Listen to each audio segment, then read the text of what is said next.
দাশগুপ্ত ভবনে আজ সকাল থেকেই খুব লোক সমাগম। আজ দাশগুপ্ত বাড়ির ছোট ছেলে অরিন্দমের বিয়ে বলে কথা। এই পরিবারের শেষ বিয়ে বলে দূরের কাছের সকল স্বজন পরিজনরা আমন্ত্রিত, আর আমন্ত্রণ রক্ষা করতে এসেছেন সকলে। বিয়ে বাড়িতে ব্যস্ততা তখন তুঙ্গে। ওইদিকে বাচ্চাদের হুল্লোড় চেঁচামেচি, এইদিকে বয়স্ক সকলে একসাথে হয়েছেন এতদিন পর। সব কিছু মিলিয়ে এক আনন্দ উৎসবের পরিবেশ দাশগুপ্ত ভবনে। মহিলারা ব্যস্ত বিয়ের নিয়মকানুন পূরণ করা নিয়ে। পুরো জমজমাট বিয়ে বাড়ি। এদিকে বরকর্তা অনিমেষবাবু সকাল থেকে বিয়ের অনেক আচার বিচার পালন করে নিজের ঘরে একটু শুয়েছেন। সকালের আচার অনুষ্ঠান শেষ হওয়ার পর পুরোহিত মশাই বলে গিয়েছিলেন, বিয়ে সংক্রান্ত আরও কিছু সান্ধ্যকালীন আচার অনুষ্ঠান অনিমেষবাবুকে পালন করতে হবে।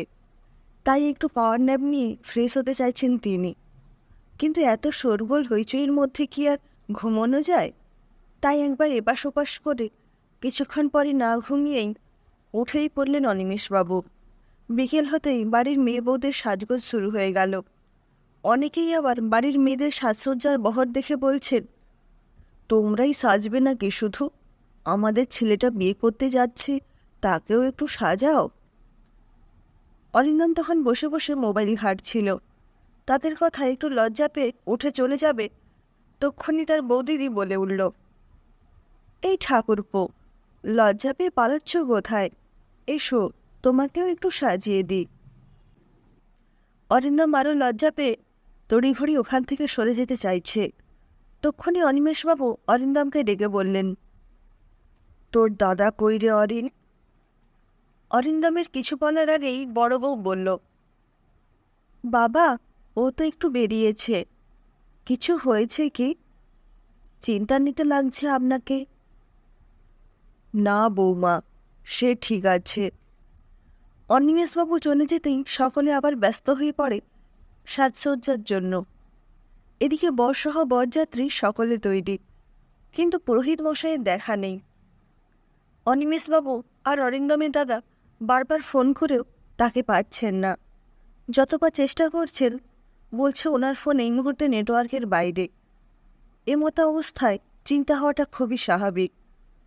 একটি অটো এসে থামল তখন দাশগুপ্ত বাড়ির সামনে। অটো থেকে নামলেন এক মহিলা। পরনে লালপাড় শাড়ি, গলায় রুদ্রাক্ষের মালা, কাঁধে একটি কাপড়ের ঝুলানো ব্যাগ। সকলে একটু অবাক হয়ে তাকিয়ে আছেন ওনার দিকে। ভাড়া মিটিয়ে সকলকে নমস্কার জানিয়ে তিনি জানতে চাইলেন অনিমেষবাবুর ব্যাপারে। অনিমেষবাবু এগিয়ে এসে প্রতি নমস্কার করে বললেন, আজ্ঞে, আপনাকে তো চিনতে পারছি না। আমি সুলতা ভট্টাচার্য, শ্রী সুখেন ভট্টাচার্য আমার বাবা। চকিত হয়ে ওঠেন অনিমেষবাবু।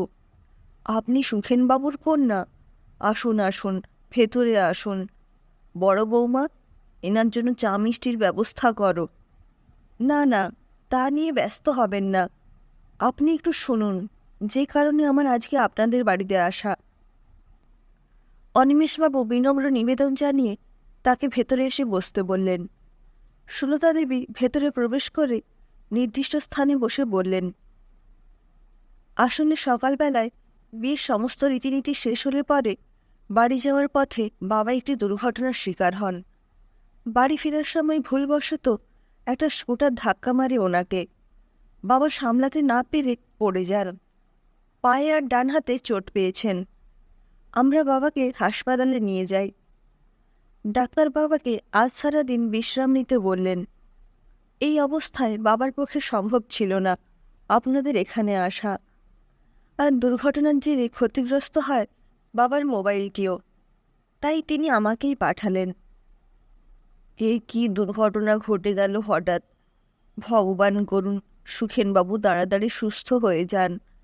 আমি সন্ধে থেকেই ওনার মোবাইলে চেষ্টা করছি, কিন্তু কোনোভাবেই যোগাযোগ করতে পারছিলাম না। চিন্তা হচ্ছিল বড়, কিন্তু এই মুহূর্তে অন্য পুরোহিত আমরা কোথায় পাব? কি করি এখন? এইদিকে বরসহ আমরা সকলেই তৈরি বিয়েবাড়ির উদ্দেশ্যে রওনা হওয়ার জন্য।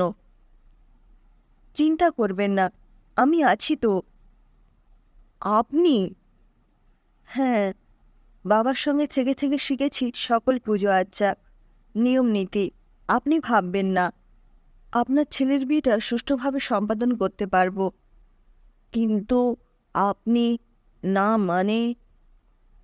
সুলতা দেবী মৃদু হেসে বললেন, হ্যাঁ, আমি একজন মহিলা, আর আমাদের সমাজে মহিলা পুরোহিত এখনও তেমন স্বীকৃতি পায়নি। কিন্তু আপনিই বলুন, আমাদের কি বাকি পুরোহিতদের ন্যায় সাম্য বা সমান অধিকার পাওয়ার যোগ্যতা নেই? এবারে মুখ খুলল অরিন্দম। করজোড়ে নমস্কার করে বলল, আপনি সত্যিই নমস্য সুলতা দিদি। আপনি একটি ন্যায্য প্রশ্ন করেছেন। সত্যি, আমরা তো এইভাবে কখনো ভেবে দেখিনি। শুধু পুরুষেরাই কেন পৌরোহিত্য করবেন? মহিলারা কম কিসে? আজকের যুগে নারী পুরুষ সবাই সমান, আর সকলের জন্যই রয়েছে সকল কাজ করার সমান অধিকার। বিয়ের মণ্ডপের সকল আচার অনুষ্ঠান আপনার দ্বারাই সম্পন্ন হোক দিদি। কি বলেন আপনারা সকলে? দাশগুপ্ত বাড়ির সকলে তখন সমস্যারে হ্যাঁ বলে সম্মতি জানালেন। সত্যি, নারী পুরুষ নির্বিশেষে সাম্য বা সমানাধিকার সকলেরই প্রাপ্য।